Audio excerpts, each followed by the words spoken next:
নানা বাড়ি যাওয়ার জন্য রেল স্টেশনে গেলাম। টিকিট কাউন্টারে লাইন দিলাম। ছেলে বলল সে টিকিট কিনবে। কাউন্টারে গিয়ে সে বলল 2টো টিকিট লাগবে কক্সবাজারের। আমি অবাক হলাম, আমরা তো সিলেট যাচ্ছিলাম। টিকিট বাবু জিজ্ঞেস করলেন, কি উপলক্ষে যাচ্ছেন? ছেলে হেসে বলল, হানিমুন। আমার মাথা ঘুরে গেল। টিকিট বাবু বললেন, কনগ্রেচুলেশন। নতুন বিয়ে? ছেলে আমার দিকে তাকিয়ে বলল, জি হ্যাঁ, উনি আমার ওয়াইফ। আমি কিছু বলার আগেই টিকিট বাবু বললেন, ভালো জোড়া লাগছে। কি টিকিট নিয়ে আমরা বেরিয়ে এলাম। আমি রেগে জিজ্ঞেস করলাম, কক্সবাজার কেন? সে হাসতে হাসতে বলল, মা, নানাবাড়ি গিয়ে কি করব? চলো সমুদ্র দেখি। আমি বললাম, হানিমুন বললি কেন? সে আমার হাত ধরে বলল, কারণ আমি চাই এটা সত্যি হোক। প্ল্যাটফর্মে ট্রেনের হুইসেল বাজছিল।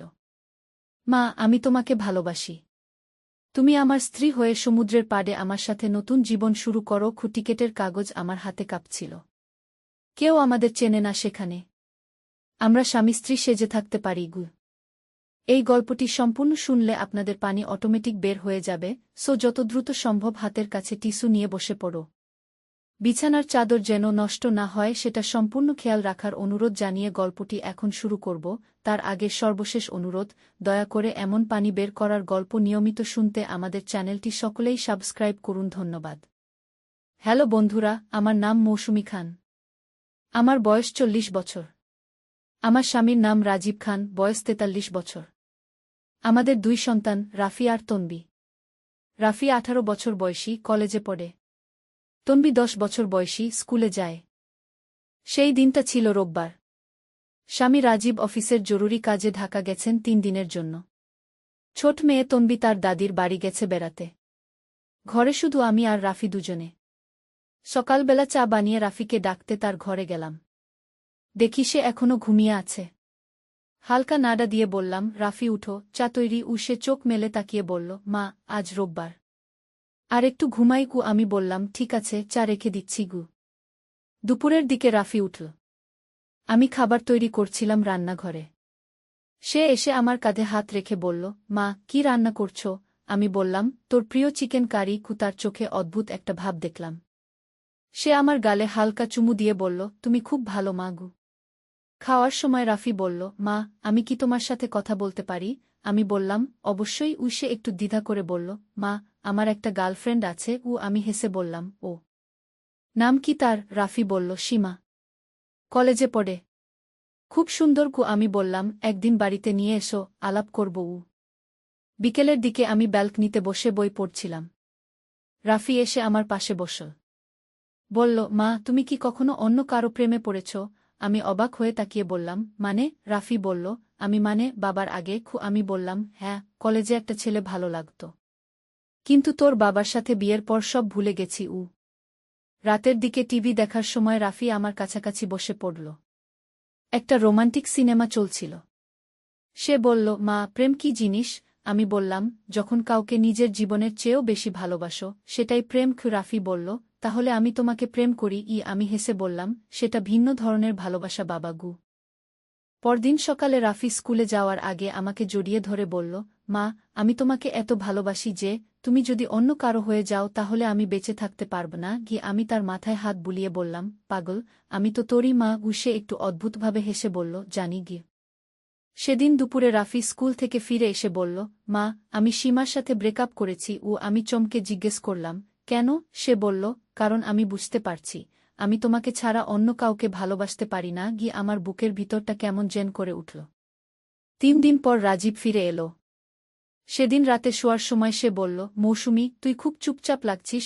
আমি বললাম, কিছু না। রাজীব বলল, রাফি কেমন ছিল? কোনো সমস্যা করেছে? আমি বললাম, না, ভালোই ছিল। পরদিন সকালে রাফি স্কুলে যাওয়ার সময় আমার কানের কাছে ফিসফিস করে বলল, মা, আমি তোমার জন্য একটা চমক এনেছি। বিকেলে সে একটা ছোট বাক্স নিয়ে এলো। বলল, মা, এটা তোমার জন্য। খুলে দেখি একটা সুন্দর লকেট।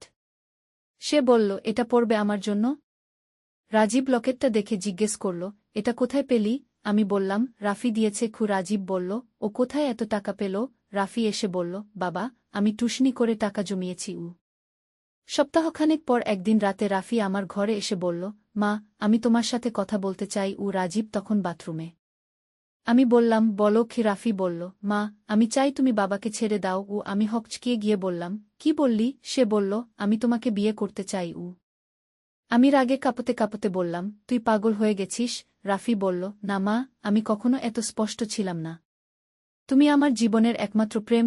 আমি চিৎকার করে বললাম, আমি তোর মা। রাফি বলল, কিন্তু আমি তোমাকে অন্যভাবে ভালোবাসি। ঠিক তখনই রাজীব বাথরুম থেকে বের হয়ে এসে জিজ্ঞেস করল, কি হলো? চিৎকার কেন? আমি বললাম, কিছু না। রাফি নিজের ঘরে চলে গেল। পরদিন থেকে রাফির আচরণ আরও অদ্ভুত হয়ে গেল। সে আমার পিছু পিছু ঘুরতে লাগল। রান্নাঘরে গেলে এসে দাঁড়াত। আমার সামনে বসে অদ্ভুত চোখে তাকিয়ে থাকত। একদিন রাজীব অফিসে গেলে রাফি আমার কাছে এসে বলল, মা, আমি জানি তুমি আমাকে ভুল বুঝছ, কিন্তু আমার ভালোবাসা সত্যি। গিয়ে আমি বললাম, রাফি, এসব ভুল কথা। তুই আমার ছেলে। সে বলল, কিন্তু আমি তোমাকে মা হিসেবে নয়, একজন নারী হিসেবে দেখি। আমি তার কথা শুনে আতঙ্কিত হয়ে গেলাম। বললাম, তুই একজন সাইকোলজিস্টের কাছে যাবি কি? রাফি বলল, আমার কোনো চিকিৎসার দরকার নেই, আমি শুধু তোমাকে ভালোবাসি। সেদিন রাতে রাজীবকে সব খুলে বললাম। সে অবিশ্বাসের চোখে তাকিয়ে বলল, তুই কি বলছিস? আমি বললাম, আমি সত্যি বলছি। রাজীব বলল, রাফি আমার ছেলে, সে এমন কিছু বলতে পারে না। পরদিন সকালে রাজীব রাফিকে ডেকে জিজ্ঞেস করল, তুই কি তোর মায়ের সাথে অদ্ভুত কথাবার্তা বলেছিস? রাফি বলল, বাবা, আমি মাকে ভালোবাসি। রাজীব বলল, সেটা তো স্বাভাবিক। রাফি বলল, কিন্তু আমার ভালোবাসা অন্যরকম। রাজীব রেগে গিয়ে রাফির গালে চড় মেরে বলল, তুই কি বলছিস জানিস? রাফি ঠান্ডা গলায় বলল, আমি জানি আমি কি বলছি। আমি মাকে একজন পুরুষ হিসেবে ভালোবাসি। রাজীব আর কিছু না বলে রাফিকে ঘর থেকে বের করে দিল। বলল, তুই এই বাড়িতে থাকতে পারবি না। রাফি ব্যাগ গুছিয়ে বের হয়ে যাওয়ার সময় আমার দিকে তাকিয়ে বলল, মা, আমি তোমার জন্য অপেক্ষা করব। কিছুদিন পর শুনলাম রাফি তার মামার বাড়িতে উঠেছে। মাঝে মাঝে ফোন করে আমার খোঁজখবর নিত। একদিন সে এসে দেখা করতে চাইল। আমি রাজি হলাম না। মাস তিনেক পর একদিন রাফি বাড়িতে এসে হাজির। দেখলাম সে অনেক চিকন হয়ে গেছে, চোখের নিচে কালো দাগ। সে আমার কাছে এসে বলল, মা, আমি খুব কষ্টে আছি। আমার মায়া হল। বললাম, কি কষ্ট? সে বলল, তোমার জন্য প্রতিদিন কাঁদি, তুমি ছাড়া আমি বাঁচতে পারি না। আমি তার মাথায় হাত বুলিয়ে বললাম, রাফি, তুই একটা ভালো মেয়ে খুঁজে নে, বিয়ে কর, সংসার কর। রাফি বলল, আমি তো তোমাকেই বিয়ে করতে চাই। আমি বললাম, এটা কখনো সম্ভব নয়। হঠাৎ করে রাফি আমার হাত ধরে বলল, মা, আমরা কোথাও চলে যাই, যেখানে কেউ আমাদের চেনে না, সেখানে আমরা স্বামী স্ত্রী সেজে থাকব। আমি হাত ছাড়িয়ে নিয়ে বললাম, তুই সত্যিই পাগল হয়ে গেছিস। রাফি কেঁদে ফেল। বলল, মা, আমি তোমাকে কতটুকু ভালোবাসি জানো? তোমার জন্য আমি যে কোনো পাপ করতে পারি। আমি ভয় পেয়ে গেলাম তার কথা শুনে। সেদিন রাতে আমি আর রাজীব অনেক কথা বললাম। রাজীব বলল, রাফিকে একজন সাইকিয়াট্রিস্টের কাছে নিয়ে যেতে হবে। আমি বললাম, সে রাজি হবে না। রাজীব বলল, জোর করে হলেও নিয়ে যেতে হবে। পরদিন আমরা রাফিকে ডাক্তারের কাছে নিয়ে গেলাম। ডাক্তার রাফির সাথে একা কথা বললেন। পরে আমাদের বললেন, এটা একটা জটিল মানসিক সমস্যা, চিকিৎসা করতে হবে। রাফি চিকিৎসা নিতে রাজি হল না। সে বলল, আমার কোনো সমস্যা নেই, আমি শুধু মাকে ভালোবাসি। ডাক্তার বললেন, এই ধরনের ভালোবাসা স্বাভাবিক নয়। মাস 6 চিকিৎসার পর রাফি কিছুটা সুস্থ হল, কিন্তু পুরোপুরি সুস্থ হতে আরও সময় লাগবে।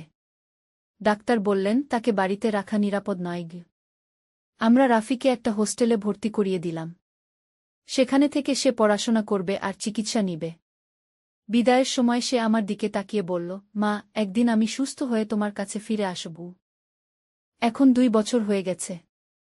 রাফি অনেক ভালো আছে। সে এখন স্বাভাবিক জীবনযাত্রায় ফিরে এসেছে। এমনকি একটা মেয়ের সাথে তার বন্ধুত্ব হয়েছে। মাঝে মাঝে বাড়িতে আসে, কিন্তু এখন সব স্বাভাবিক। আমি বুঝতে পেরেছিলাম যে রাফির সমস্যাটা ছিল অস্থায়ী। বয়ঃসন্ধিকালে অনেক ছেলেমেয়েরই এমন বিভ্রান্তি হয়, কিন্তু সঠিক চিকিৎসা আর ভালোবাসা দিয়ে সব সমস্যার সমাধান হয়। কিন্তু এই গল্পের আরও অনেক রহস্য আছে যা আমি এখনো বলিনি। রাফির সুস্থ হওয়ার পেছনে একটা বিশেষ ঘটনা আছে।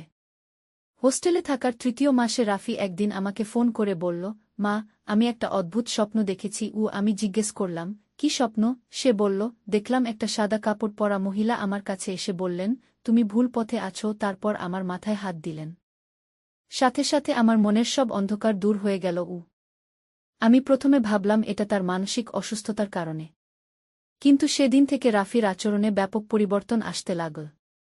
সে নিয়মিত নামাজ পড়তে শুরু করল, যা আগে কখনো করত না। 1 মাস পর রাফি বাড়িতে এসে আমাকে বলল, মা, আমি বুঝতে পেরেছি আমার সমস্যাটা কি ছিল। আমি জিজ্ঞেস করলাম, কি? সে বলল, আমার মনে শয়তানের প্রভাব ছিল। আমি একজন আল্লাহভীরু মানুষ হতে চাই। রাজীব প্রথমে বিশ্বাস করেনি। বলল, এসব কুসংস্কার। কিন্তু রাফির পরিবর্তন দেখে সবাই অবাক হয়ে গেল। সে পড়াশোনায় মনোযোগী হল, বন্ধুদের সাথে ভালো আচরণ করতে লাগল। তখন আমার মনে পড়ল আমার দাদিমার কথা। তিনি সবসময় বলতেন, মানুষের মনে অশুভ শক্তি প্রবেশ করলে সে অস্বাভাবিক আচরণ করে। আমি কখনো বিশ্বাস করতাম না। কিন্তু রাফির ক্ষেত্রে দেখলাম এটা সত্যি। হোস্টেলে থাকার 6ষ্ঠ মাসে রাফি আমাকে বলল তার একটা বন্ধু আছে, নাম সাইফ। সাইফ নাকি খুব ধার্মিক। সে রাফিকে ইসলামিক বই পড়তে দিয়েছে। রাফি বলল, মা, এই বইগুলো পড়ে আমার মন পরিষ্কার হয়ে গেছে। আমি কৌতূহলী হয়ে জিজ্ঞেস করলাম, কি ধরনের বই? রাফি বলল, তোবার গুরুত্ব, পাপ থেকে মুক্তির উপায়, এসব নিয়ে। আমি বুঝলাম রাফি সত্যিকারের পরিবর্তনের পথে। সাইফের সাথে একদিন আমার আলাপ হল। চমৎকার ছেলে, খুবই ভদ্র। সে বলল, আন্টি, রাফি ভাই এখন অনেক ভালো। উনি নিয়মিত ইবাদত করেন, 5 ওয়াক্ত নামাজ পড়েন। আমি খুশি হলাম। 8ম মাসে রাফি বাড়িতে এসে আমাকে বলল, মা, আমি তোমার কাছে ক্ষমা চাই। আমি যা করেছি, যা বলেছি, সব ভুল ছিল। তার চোখে অশ্রু। আমি তাকে বুকে টেনে নিলাম। রাফি বলল, মা, আমি এখন বুঝি একজন মা কতটা পবিত্র। আমি তোমার সম্মান নষ্ট করেছি। আমি বললাম, তুই এখন ভালো হয়ে গেছিস। এটাই যথেষ্ট। 9ম মাসে রাফি একটা মেয়ের কথা বলল। নাম রিনা। হোস্টেলের কাছের একটা কলেজে পড়ে। রাফি বলল, মা, ও খুব ভালো মেয়ে। পর্দা করে, নামাজ পড়ে। আমি খুশি হলাম। রিনার সাথে আমার পরিচয় হল। সত্যিই ভালো মেয়ে। তার পরিবারও ধার্মিক। আমি রাজীবকে বললাম, রাফির বিয়ের কথা ভাবা যায়? রাজীব বলল, এত তাড়াতাড়ি? আমি বললাম, ভালো মেয়ে পেলে দেরি করা ঠিক না।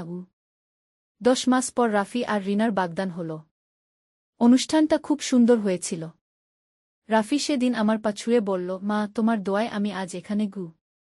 বিয়ের আগে একদিন রাফি আমাকে বলল, মা, আমি তোমাকে একটা কথা বলি। আমি বললাম, বলো। সে বলল, আমি স্বপ্নে সেই সাদা কাপড়ের মহিলাকে আবার দেখেছি। তিনি বলেছেন, তুমি এখন সত্যিকারের মানুষ হয়েছ। আমি জিজ্ঞেস করলাম, তুই কি জানিস সেই মহিলা কে ছিলেন? রাফি বলল, আমার মনে হয় তিনি কোনো ফেরেশতা ছিলেন। আল্লাহ তাকে পাঠিয়েছিলেন আমাকে সঠিক পথ দেখাতে। বিয়ের দিন অনেক আত্মীয়-স্বজন এসেছিল। সবাই রাফির পরিবর্তন দেখে অবাক। আমার চোখে পানি এসে গেল খুশিতে। বিয়ের পর রাফি আর রিনা আমাদের বাড়ির কাছেই একটা ফ্ল্যাটে থাকতে লাগল। রাফি প্রতিদিন আমার খবর নিত, কিন্তু সব স্বাভাবিক পদ্ধতিতে। 1 বছর পর রিনা মা হল। একটা সুন্দর মেয়ে। রাফি তার নাম রাখল নূর, মানে আলো।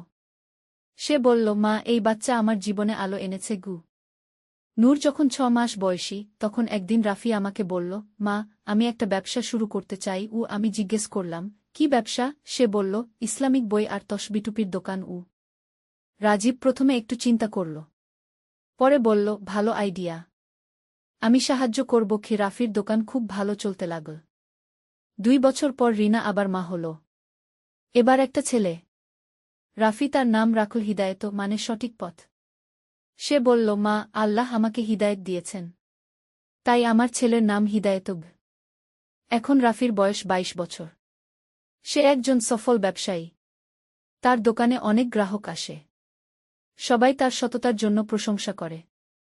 মাঝে মাঝে রাফি আমাকে বলে, মা, আমার অতীতটা ভুলে যেতে পারি না। কিন্তু আমি কৃতজ্ঞ যে আল্লাহ আমাকে সঠিক পথ দেখিয়েছেন। আমি তাকে বলি, অতীত নিয়ে দুঃখ করার দরকার নেই। তুই এখন ভালো আছিস, এটাই গুরুত্বপূর্ণ। রাফির ছোট বোন তনবি এখন 14 বছর বয়সী।